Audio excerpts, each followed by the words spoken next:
Hello, magandang araw po sa inyong lahat. Nandito na naman po si Yuri Saito to learn with me, brand ambassador ng World of Feng Shui and Business Associate. Ano ngayon ang ating pag-aaralan? It's all about the flying star ng January 2022. Ano kaya ang mangyayari?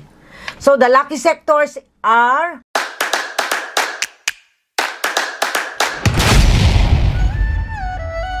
sa North, Northeast, at saka East. Conflict star in the center needs remedies. Keep center quiet as possible, and North brings wealth and completion luck. Northeast enjoys blessing from heaven kasi yung number 6 flies to your location. Romance luck in the East. Okay? Mag-ingat. Okay? Romance luck in the East. Beware ang Southeast, South, Southwest, and West. Now, January marks the end of the ox and the ox year and beginning of the tiger year, where energies of both signs will be felt. Remember that the tiger year of 2022 has an abundance of tiger energy. Malakas, fierceful. Remember, with 3 tigers appearing in the coming year's chart. So, all efforts should be made to get these 3 tigers onto your side. All homes by now should have invited the 3 wealth gods sitting on the tiger. Grabe, ang mahal naman niya. Grabe, ang mahal sa totoo lang. So, the energies of 2022 are well controlled and working for you. Okay? Everyone is advised also to carry the tiger taming amulet. Everyone. The annual amulet for the tiger year for the same reason. The dominant star for January is the quarrelsome star. So, take note. Ano ang kailangan natin? Tiger taming amulet. We need the tiger taming amulet. Wala pa ako, padating pa lang. So, we all need that. For the same reason, ha? Kailangan natin. The dominant star for January is the quarrelsome star. Bakit? Which indicates that conflict and quarrel could flare up. To counter, we suggest decorating the center of the home with red cushion. Kailangan natin ng red carpet. Kaya kailangan ko mag-order talaga ng malaking red carpet sa World of Feng Shui. Okay? I need that.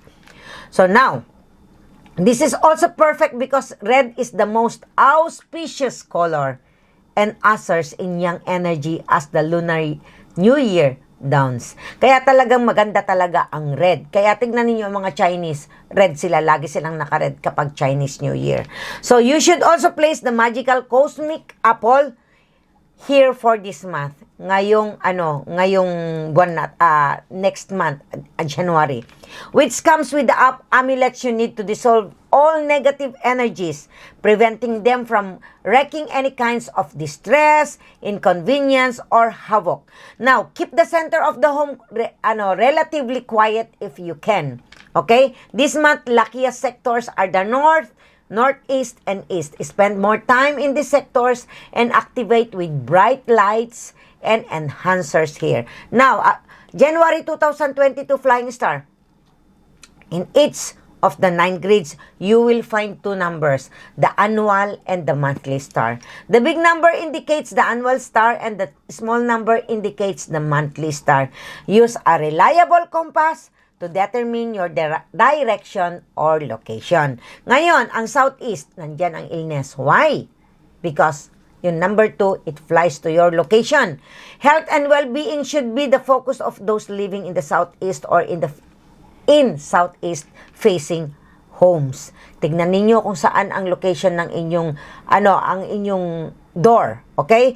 As the illness star has landed here, when it pairs with the annual 5 yellow, kasi nandiyan yung misfortune star, it can bring serious health problems because 5 and 2 is the worst number. 5, 2, 7 are the worst number. Kailangan 2, 3, 5, and 7 are the worst number. When it pairs with the annual 5 yellow, it can bring serious health problems. Ngayon, subdue energies with Wulu with Joyous Cranes and Heart Sutra Pagoda. Okay, Heart Sutra Pagoda. As overall luck of this sector is weak, those residing here should lie low and avoid making important decision this month. That is January. Wait for the new lunar year to pass, as next month, the luck here becomes much, much better. Now we go on the south. South, loss and betrayal kayo. Those residing in the south must be extra vigilant of their surroundings. Avoid staying out late at night or going to unfamiliar places. The monthly number 7 brings risk of money loss caused by the robbery or accidents. Protect by placing the armored elephant and rhinoceros and anti-robbery protection tablet here. The number 7 also indicates betrayals, so those whose homes face south need to watch their backs this month. Kailangan alam nyo yan. So those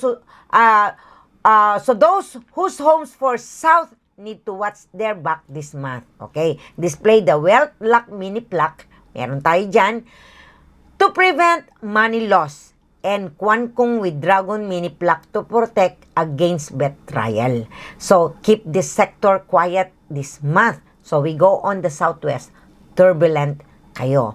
The southwest, my God, the number 3 and the number 9 combines together. It magnifies ang quarrelsome energy.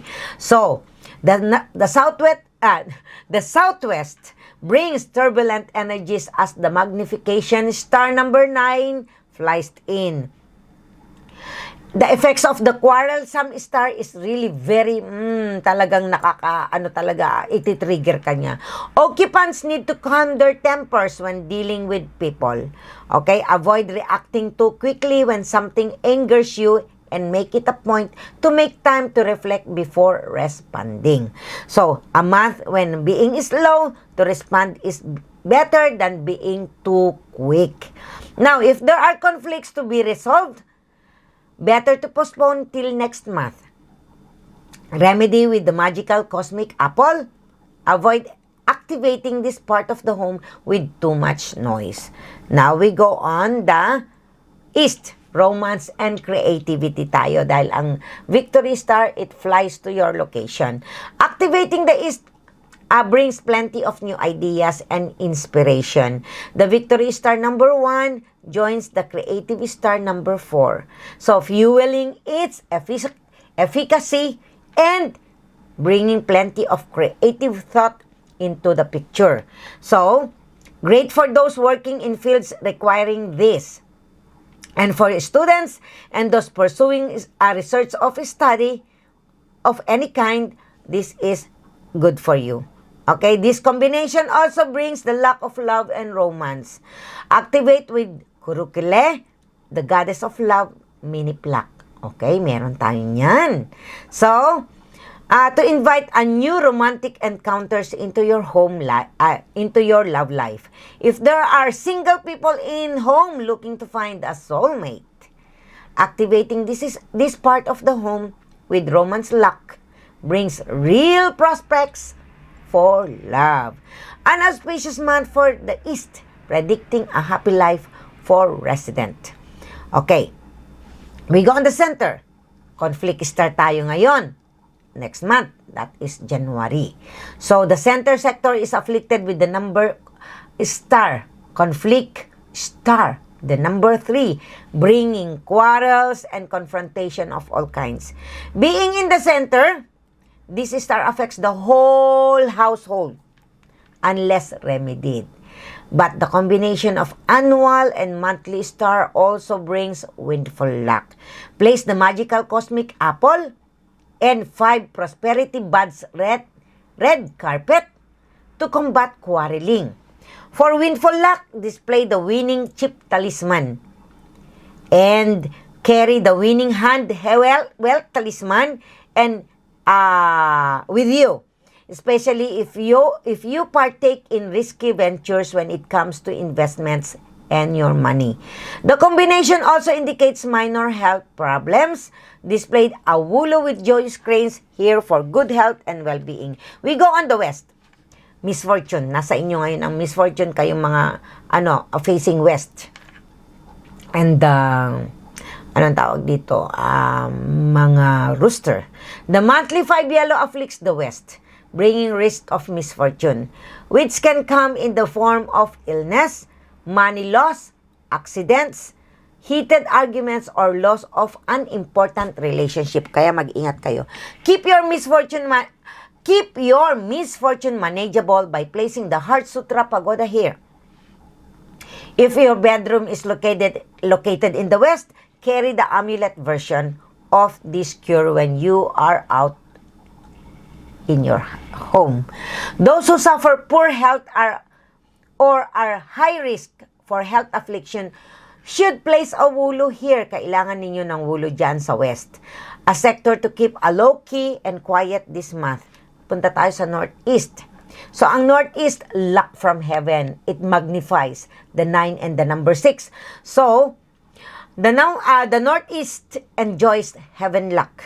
Residents can look forward to improving windfall and benefactor luck.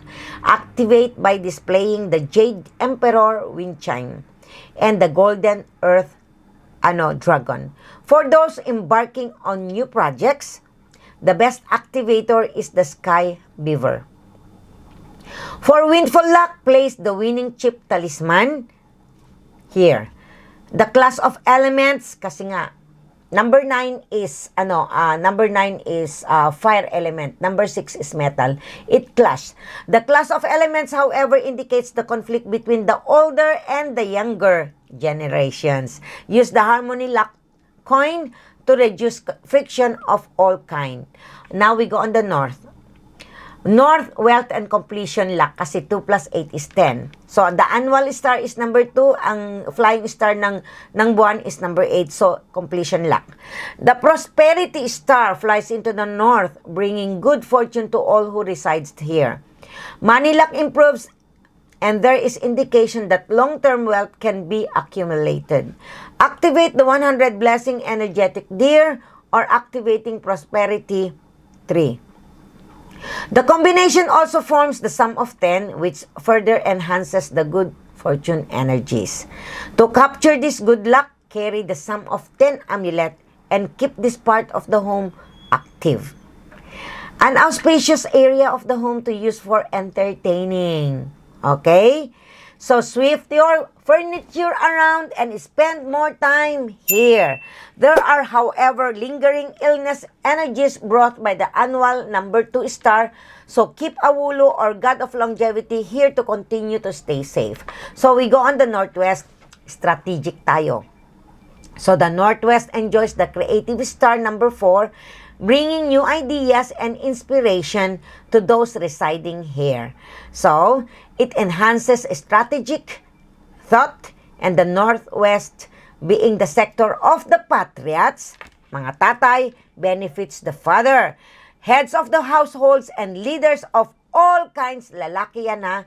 If you have a leadership role in something this month, brings the luck of good decision making.